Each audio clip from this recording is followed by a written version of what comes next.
Hello मेरे प्यारे बच्चों, आज मैं पुनः रमेश कुमार सुभागी देवी माध्यमिक विद्यालय इंटरमीडिएट कॉलेज इलाहाबाद महाराजगंज। आइए देखिए कक्षा 6 विषय हिंदी अध्याय 8 हार की जीत। ठीक, तो हार की जीत नामक पाठ के लेखक सुदर्शन दास, जिनका वास्तविक नाम है बद्रीनाथ भट्ट। ठीक, जैसा कि मैंने पिछले दिनों आप लोग को हार की जीत नामक पाठ को पढ़ाए थे, उसका जो शेष भाग है आज मैं उसको पुनः पढ़ाऊंगा। तो आज देखिए इसमें हार की जीत में एक डाकू है जिसका क्या नाम है, खड़ंग सिंह, जो उस इलाके का बहुत प्रसिद्ध डाकू था और उसी में एक बाबा भारती है। ठीक, तो इन्हीं दो के बीच में बात है। तो खड़ंग सिंह क्या है, उस इलाके का प्रसिद्ध डाकू, और बाबा भारती क्या है, एक साधु संत हैं जो गांव के बाहर एक मंदिर में अपने घोड़े के साथ बहुत खुशी पूर्वक रहते हैं। ठीक, तो हार की जीत नाव पाठ लेकर कौन है, तो हार की जीत नाव पाठ लेकर सुदर्शन दास, जिनका वास्तविक नाम है बद्रीनाथ भट्ट था। आइए देखिए, वहां तुम्हारा कौन है, यानी वह बाबा भारती पूछते हैं किससे, उस डाकू से। उस डाकू का क्या नाम था, खड़ंग सिंह।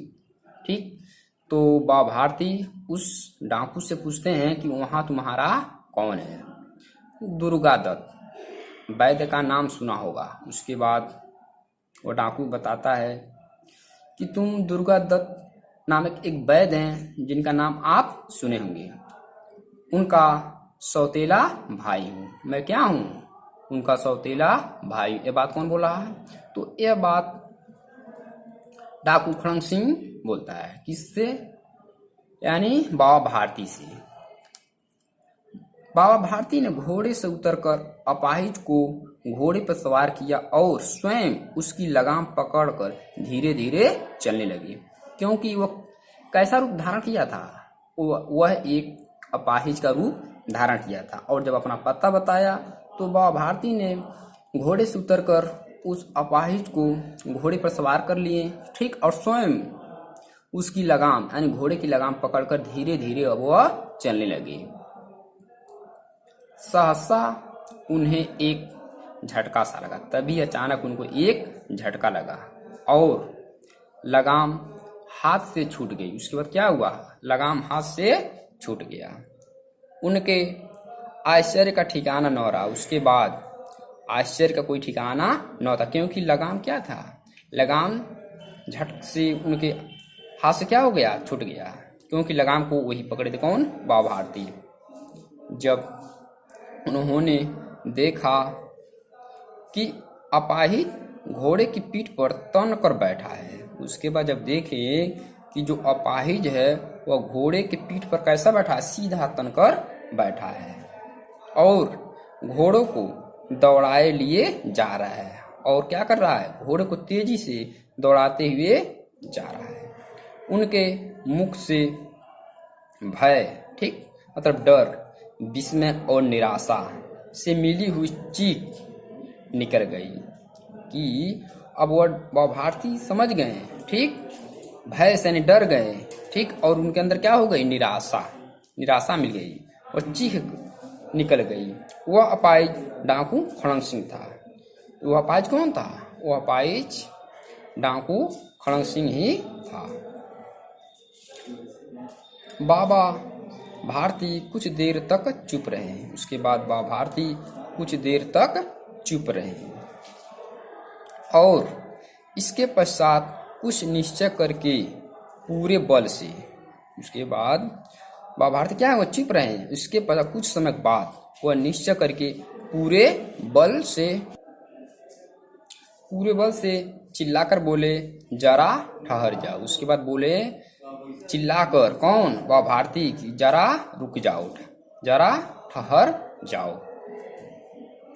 खड़ंग सिंह ने आवाज सुनकर घोड़ा रोक लिया। उसके बाद जो खड़ंग सिंह था वो आवाज सुनकर क्या किया, घोड़ा को रोक लिया और उसकी गर्दन पर प्यार से हाथ फेरते हुए कहा, बाबा जी ये घोड़ा अब न दूंगा।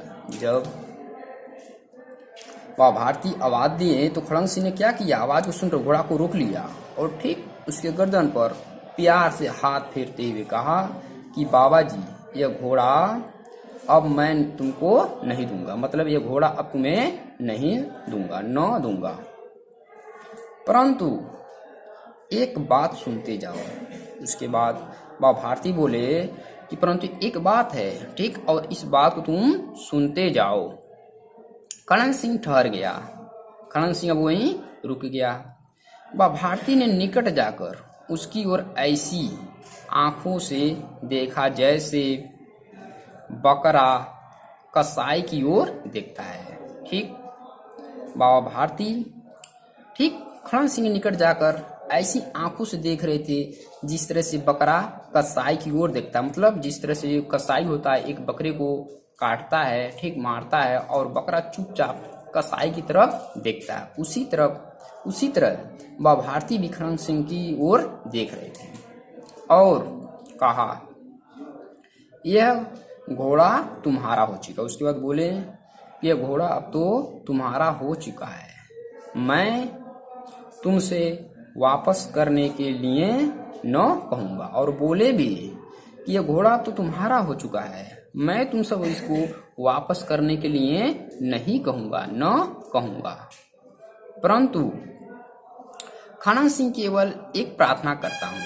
लेकिन वो कहते हैं कि मेरी एक प्रार्थना है, एक प्रार्थना करता हूँ। किससे? खड़ंग सिंह। कौन? बाबा भारती कहते हैं। उसे अस्वीकार न करना। उसके बाद कहे कि मैं जो प्रार्थना कर रहा हूँ उसको अस्वीकार न करना, नहीं तो मेरा दिल टूट जाएगा। नहीं तो क्या होगा? मेरा दिल अब टूट जाएगा। बाबा जी आज्ञा कीजिए। उसके बाद खड़ंग सिंह बोलता है कि बाबा जी आज्ञा कीजिए, मैं आपका दास हूँ। मैं आपका क्या हूँ? दास हूँ। आप सिर्फ आज्ञा दीजिए, केवल यह घोड़ा न दूंगा, लेकिन यह घोड़ा मैं तुम्हें न दूंगा। अब घोड़े का नाम न लो। उसके बाद बाबा भारती बोले कि अब घोड़े का नाम न लो, मैं तुमसे इसके विषय में कुछ न कहूँगा। वो बोले कि घोड़े का नाम न लो, इसके विषय में मैं तुम्हें अब कुछ न कहूँगा। मेरी प्रार्थना केवल यह है कि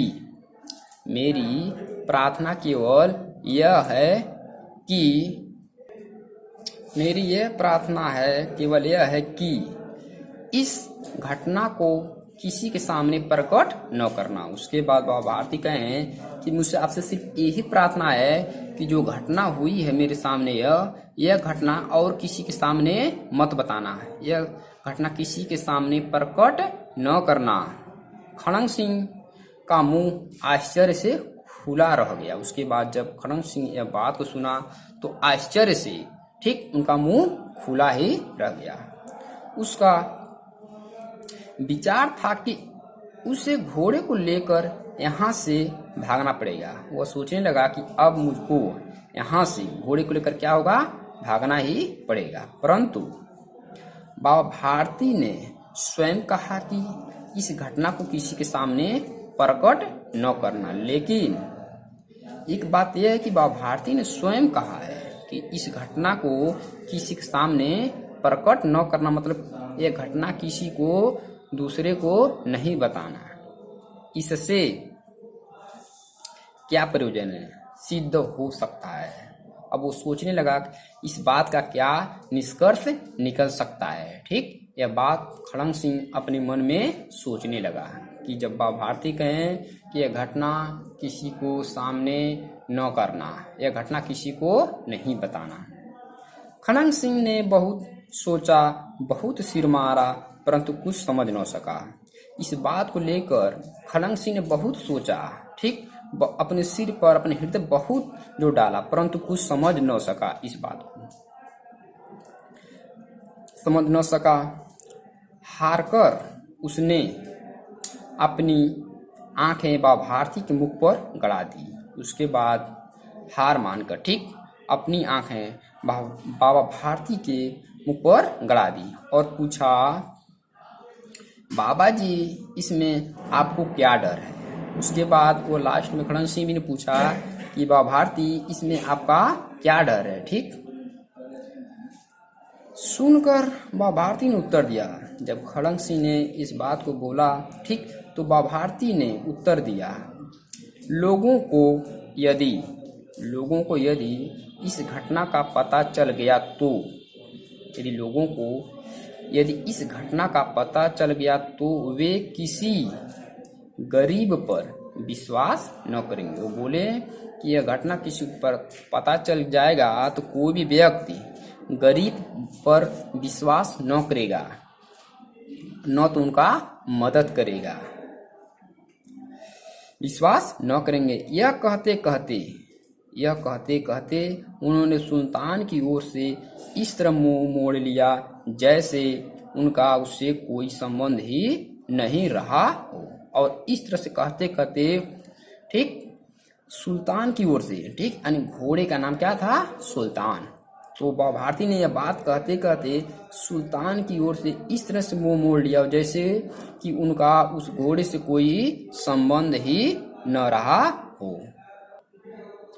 बाबा भारती चले गए। उसके बाद क्या हुआ? बाबा भारती वहां से चले गए, परंतु उनके शब्द खड़ंग सिंह के कानों में उसी प्रकार गूंज रहे थे। ठीक, बाबा भारती वहां से चले गए, लेकिन जो शब्द कहे थे खड़ंग सिंह से वह खड़ंग सिंह के कानों में उसी प्रकार गूंज रहे थे। सोचता था, कैसे ऊंचे विचार हैं, कैसा पवित्र भाव। अब वो अपने मन में सोचने लगा कि इस महात्मा का कैसा ऊंचा विचार है, कैसे ऊंचे विचार है, कैसा पवित्र भाव है। उन्हें इस घोड़े से प्यार था। अब वो अपने आप में सोच रहा था, कौन? खड़ंग सिंह डाकू। इसे देखकर उनका मुख फूल की नाई सा खिल जाता था। मतलब जब वो घोड़े को देखते थे तो हमेशा उनका चेहरा खिल जाता था, प्रसन्न हो जाता था। कहते थे, इसके बिना मैं न रह सकूंगा। और वो बोलते थे हमेशा कि मैं इस घोड़े के बिना नहीं रह सकता। इसकी रखवाली में वे कई रात सोए नहीं, भजन भक्ति न कर रखवाली करते रहे। जब खड़ंग सिंह बात को बोल दिया था कि यह घोड़ा आपके पास नहीं रहने दूंगा, तो वे क्या करते थे? वे कई रात तक सोए नहीं थे, न भजन भक्ति करते थे, सिर्फ उसकी क्या करते थे? रखवाली करते थे। कौन? बाबा भारती। परंतु आज उनके मुख पर दुख की रेखा तक न दिखाई पड़ती